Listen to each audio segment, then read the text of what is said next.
show going tonight. You be sure to go check it out. You can win tickets to our next show here. And if you've not heard the big news, the next time we're in Bloodwood, it will be the first time ever an all-pro MMA show. We'll be here in the Tri-Cities. The raffle is available at the door tonight. And we'll have more tickets about that going on later on tonight. And we'll do the drawing in the last intermission as we move on to your next bout. A catch weight of 150 pounds brought to you by Spastic Signs. Please welcome to the cage at this time, fighting out of the red corner, Blake Mays. Blake Mays makes his way to the cage in our fourth bout of the night, brought to you by Spastic Signs, 150-pound catchweight bout. And Blake Mays making his debut at 156 pounds. He trains at Bushido MMA out of Kingsport.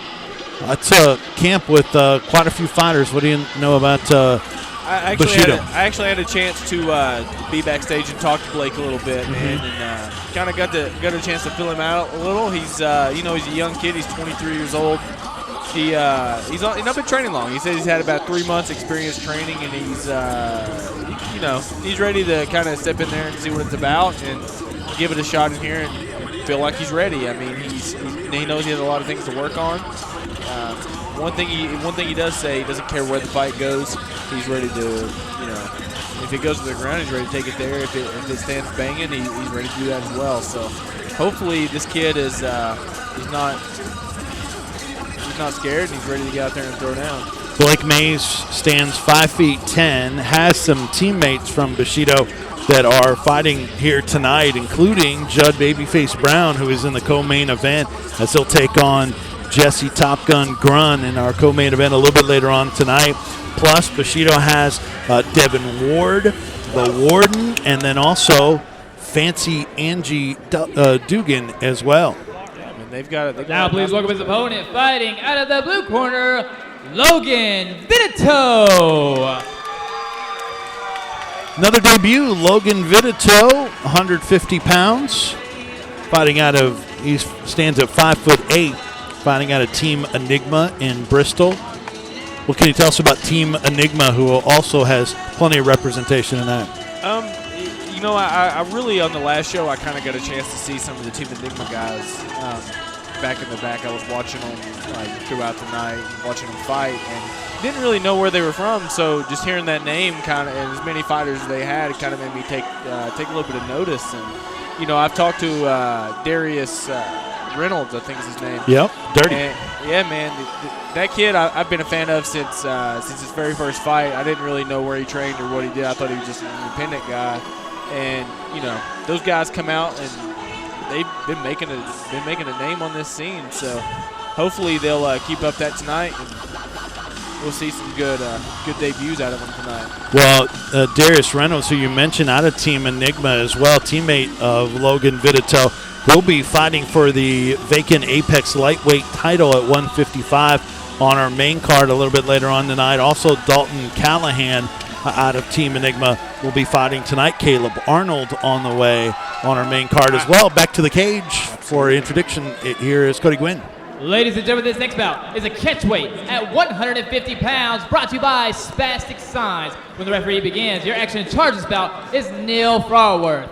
Introducing first, fighting out of the red corner tonight, he makes his MMA debut. He weighed in 156 pounds, fighting out of Bushido MMA in Kingsport, Tennessee, Blake Mays. Standing across the cage tonight, fighting out of the blue corner, he also makes his MMA debut. He weighed in 150 pounds, fighting out of Team Enigma in Bristol, Tennessee, Logan Vittetoe. Blake Mays in the black trunks, Logan Vittetoe in the, looks like bluish, whitish, it's the camo type of look. Yeah, I mean, I would say gray almost. All right. We'll go with gray. We will. At least they have different colored trunks. And Vittetoe on the attack early.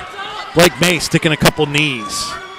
Here's the thing with those knees, though. They got to be careful where they're throwing them. They get so wild in there, man. You got to be careful where you place those knees. Nice uppercut landed by Mays. Boy, the aggression of these two early on. Absolutely, man. Oh, a slip. Yep. Mays looks composed. He's keeping his hands high where they need to be. Vittetoe is just driving in and just throwing bombs, man. Vittetoe throws it with the clinch, throws him in up against the cage, but they're back out to the middle now. Here's where 40 seconds underway in round one. These kids are throwing down, man. He needs to get the underhook here if he's going to get off the cage. Vittetoe needs to really worry about lowering his level. He's not doing any kind of level change to the hips. He's working the body. Stuck a couple knees earlier and then stuck one a punch there. Hands are down, and now he resets. It's like Mays is trying to stand on the outside and bang with this kid. He's just trying to stand and throw. Has the 2-inch height advantage. Looks like he has some reach as well. We don't have those exact numbers. It looks like his reach is a little more than what his height is. Vittetoe, though, not afraid. Not at all, man. Maybe might be catching his breath a little bit here. Well, I mean, this being his debut fight, I mean, his nerves have to be worked up, and, you know, blowing your load in the first round is not what you want to do. Yeah. And I wonder, nice on the exit. Great job by Mays sticking a couple of those punches. He has quick hands. He does have quick hands, man, but Vittetoe really got to the clinch. Oh, we got a guillotine attempt here. Oh, and he's out. How tough is that for a taller fighter against a shorter fighter when you're trying to hook that guillotine? It really depends on how broad his shoulders are, and you know, if he's got a wrestling background behind him, then it's going to be harder to get that technique. But you know, he got the takedown right there, so it looks like he has good ground control right now. He's going to wind up back in Mays' guard here. Mays will close it up. We'll see if the strategy is. With 40 seconds left. He's going for that arm and guillotine. I don't know how tight that's going to be. Doesn't really have a guillotine going. He's got like double overhooks right here. Mays trying to get some offense from the bottom. Mays is just wasting energy locking this down. There's really nothing he's got in right now. There's no submission. There's no real position here. He's just wasting energy. He probably could have got to the end of the round with his back up against the cage and let Vittetoe let the referee stand him up. But he's. Yeah, I mean, at this point, the round's probably going to end without any kind of decisiveness. But you know, locking him down right here, he's just trying to get a stand up. Yeah. All right, that's the end of round number 1. 3-minute rounds. This is bout 4 of the night. Brought to you by Spastic Signs. Who would you give that to? I mean, honestly, right there, you would probably have to say Vittetoe with the takedown advantage if you're judging it that way. I think the counters and the striking went to Mays, but overall, man, you got to look at how that round ended right there. And with Vittetoe on top, I would go ahead and say Vittetoe. In your experience, how is it weighted? The actual activity versus the takedown. How much did that count? Vary on the judges. Vince, I'm going to go ahead and tell you now. I'm not a big fan of how takedowns and ground control is judged. My opinion is I feel like they weigh too much on a takedown. Yeah. And you know, I could understand if a takedown happens and there's something done from it, but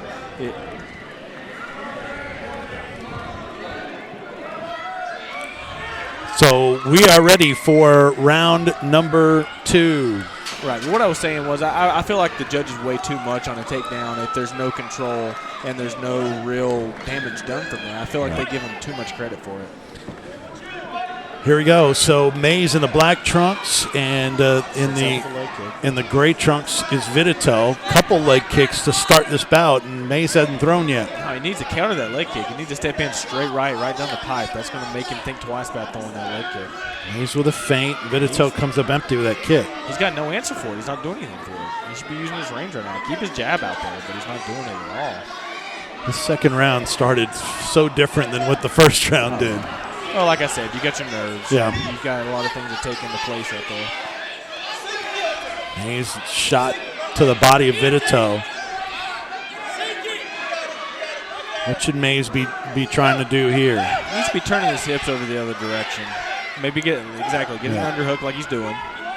He doesn't need to be controlling the head like that. That's just going to get him taken down. I mean, unless he's going to try for a guillotine, that's what he needs to be doing. You get those underhooks and turn, and turn. Yep, you called it, Diablo. And now.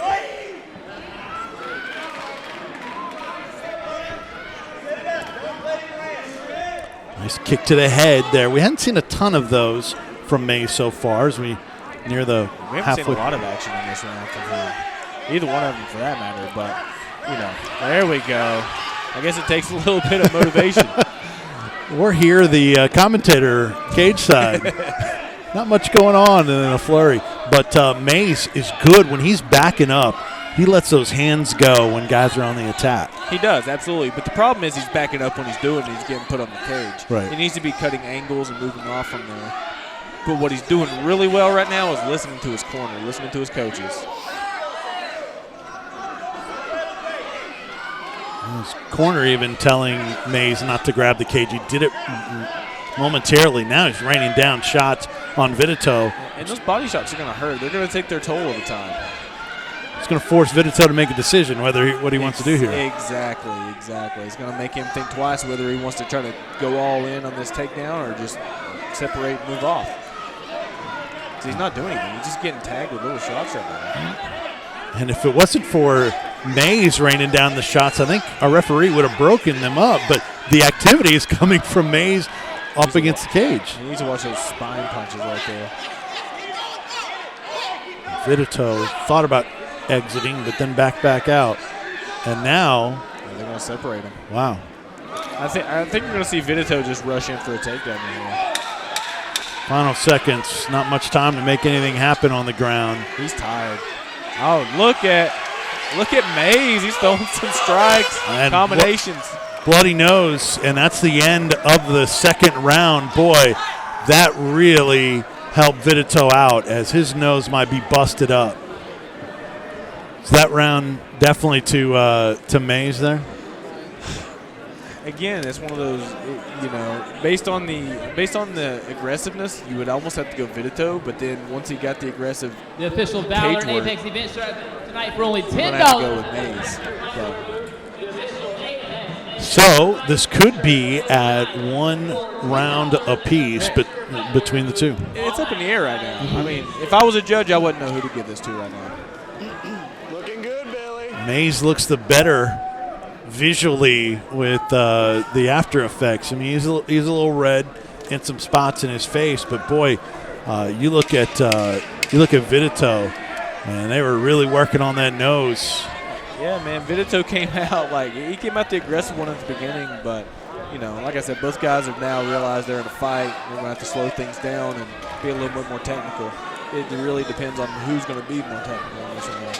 Vittetoe still breathing heavy and staggered a little bit in the corner. He's ready to go here in round number 3, third and final round. I think the difference in the stand-up right here is the fact that Mays looks a little more composed. His elbows are in tight, whereas Vittetoe's keeping his elbows out, leaving his body open for body punches, body strikes.